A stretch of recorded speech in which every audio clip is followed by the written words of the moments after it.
The first major character death in Marshals changes the course of the popular series. Even though Luke Grimes' Yellowstone sequel debuted near the end of the 2025 to 2026 TV cycle, it was nevertheless a huge hit. Marshals has already challenged Tracker in terms of viewership despite its delayed debut, and with Season 2 on the horizon, a strong rivalry between the CBS procedurals is likely to continue in the upcoming season. The story of Marshals began with Monica's death. Without it, Kayce would continue to live a peaceful life at East Camp with her and Tate. His passing was crucial to the beginning of Yellowstone's new era. However, Monica's passing occurred well in advance of Marshals' events, and the program has already been impacted. The death of the main character in On Thin Ice, however, will still have a big impact on the show's future. Ever since Yellowstone became one of television's biggest hits, the franchise has relied on tension, violence, and emotional tragedy to keep audiences hooked. But there's always been one important rule. The main characters usually survive. Sure, supporting characters came and went. Villains died. Rivals disappeared. But the core emotional anchors of the franchise were protected for a long time because they represented stability in a constantly chaotic world. That's exactly why this death in Marshals feels different. It breaks the illusion of safety. The sequel series had already been darker and more unpredictable than many fans expected. The tone shifted away from the romanticized cowboy mythology and leaned harder into the consequences of power, corruption, and revenge. Still, viewers believed certain characters would make it through the storm.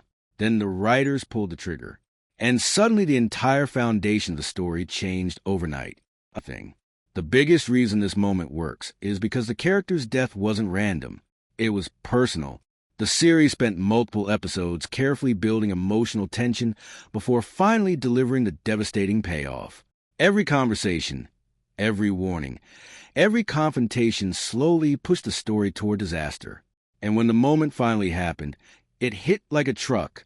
There was no dramatic last-minute rescue, no heroic escape, no miracle survival twist. Just silence, shock, and the horrifying realization that the damage could never be undone. What makes the scene even more powerful is how grounded it feels. Unlike some television deaths that exist purely for shock value, this one feels inevitable once you look back at the clues the show had been planting all season. The character was trapped between loyalty and survival, between doing what was right and protecting the people they loved. And in the Yellowstone universe, those choices rarely end well. The death instantly changes the emotional direction of Marshals because it destroys the balance between the main players.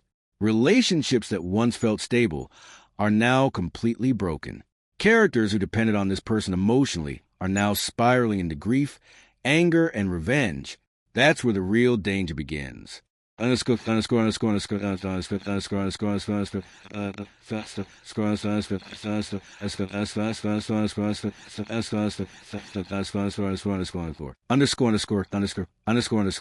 Why this death feels different from past Yellowstone tragedies. The Yellowstone franchise has seen plenty of violence before, but this death lands differently because of timing. The original series often used death as a consequence of the ranch war. Characters died because the world was dangerous. It was brutal, but expected. In Marshals, this loss feels symbolic. It represents the death of restraint, the death of hope that these characters could somehow escape the cycle of violence that has haunted the franchise from the beginning. After this episode, the sequel no longer feels like a continuation of the old Yellowstone world. It feels like the beginning of something colder, more desperate, more tragic. And that tonal shift is exactly why fans are reacting so strongly online. Many viewers expected tension. They expected betrayals. But they didn't expect the show to permanently remove someone so important this early. That decision changes audience expectations moving forward. Now, every scene carries more danger. Sometimes television kills characters for short-term shock. But the real strength of Marshals is what happens after the death. The emotional fallout completely transforms the remaining characters. One character becomes consumed by guilt because they believe they could have prevented the tragedy. Another starts embracing violence in a way they never would have before. And perhaps most importantly, the people who once tried to hold the group together emotionally are now falling apart themselves. That creates a ripple effect across the entire sequel. The trust is gone. The emotional center is gone. And now everyone is operating from pain instead of logic. That's dangerous in the Yellowstone universe because grief almost always leads to revenge. And revenge in this franchise usually ends in bloodshed. The death also exposes hidden fractures between the remaining characters. Long-buried resentment suddenly rises to the surface. People begin blaming each other. Old alliances become unstable. In many ways, the tragedy becomes a true beginning of the story rather than the end of one. This is the moment the sequel finally defines itself. For a long time, many fans compared Marshals directly to Yellowstone. That was always going to happen. Any sequel connected to such a massive franchise faces impossible expectations. Some viewers wanted the same ranch drama. Others wanted a completely fresh direction. But after this episode, Marshals finally establishes its own identity.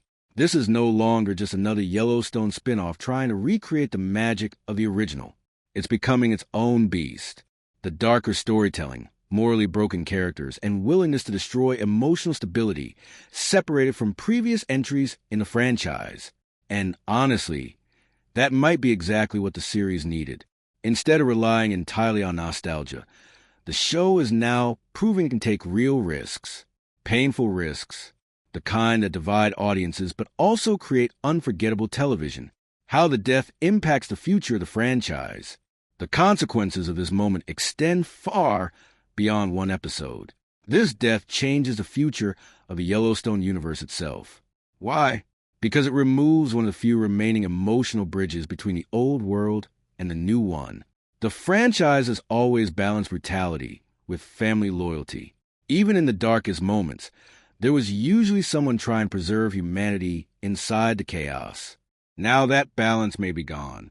The remaining characters are heading into dangerous territory emotionally. Some are becoming more ruthless. Others are emotionally numb. And a few may cross moral lines they once promised never to touch. That opens a door for a much more violent future season. It also changes how fans will watch upcoming episodes. Every confrontation now feels unpredictable because viewers know the writers are willing to eliminate major characters permanently. That tension creates higher stakes than the sequel has ever had before. The writing choice was actually brilliant. As painful as his death was, creatively it may have been the smartest decision the writers could make, because stories only remain powerful when actions have consequences. One criticism some long-running franchises face is that major characters always survive impossible situations. Eventually, audiences stop fearing for them because they feel protected by plot armor. Marshals just destroyed that protection, and by doing so, it restored suspense to the Yellowstone universe. Now, viewers genuinely don't know who might survive the season. That uncertainty creates emotional investment. It forces audiences to pay closer attention because every conversation could matter. Every goodbye could become permanent. The writers also deserve credit for avoiding cheap manipulation. The death wasn't rushed or meaningless. It was carefully tied into the themes of the show: loyalty, sacrifice, and the destructive nature of violence. That's why the moment resonates so strongly. Fans are completely divided. Not surprisingly, the reaction from viewers has been intense. Some fans are calling the episode one of the boldest chapters in Yellowstone history. Others are furious that the show removed such an important character so early. And honestly, both reactions make sense. The death hurts because the character mattered deeply to the audience. They weren't just another supporting figure. They represented emotional stability in a world built on chaos. Losing them creates a massive emotional void. But at the same time, that pain is exactly why the moment works dramatically. Great television often leaves audiences uncomfortable. It forces viewers to feel the same grief and confusion as the characters on screen. That's exactly what Marshals accomplished here. Whether fans loved or hated the decision, almost everyone is talking about it.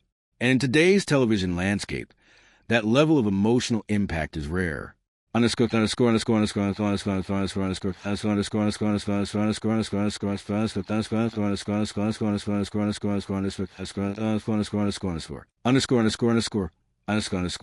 What happens next could be even darker. The scariest part is that this may only be the beginning. because now the sequel is entering revenge territory. Characters who were once cautious are becoming reckless. Emotional wounds are pushing people toward violence. And the fragile peace holding different factions together is starting to collapse completely. That means future episodes could become even more dangerous. The death may also trigger power struggles that reshape the entire franchise moving forward. Without this character acting as a stabilizing force, ambitious figures now have opportunities to seize control. And in the Yellowstone universe, power always comes with bloodshed. The sequel suddenly feels unpredictable in the best possible way. Nobody knows where the story is heading anymore. That uncertainty makes the show far more compelling than before.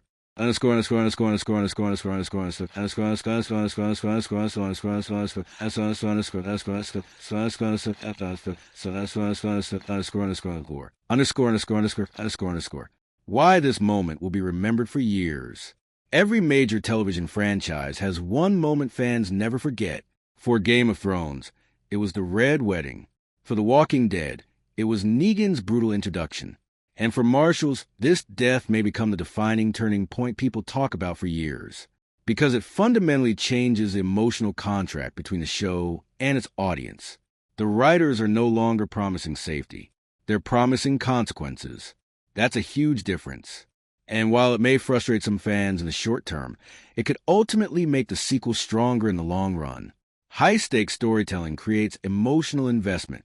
It forces viewers to care deeply because the outcomes actually matter. That's exactly what happened here.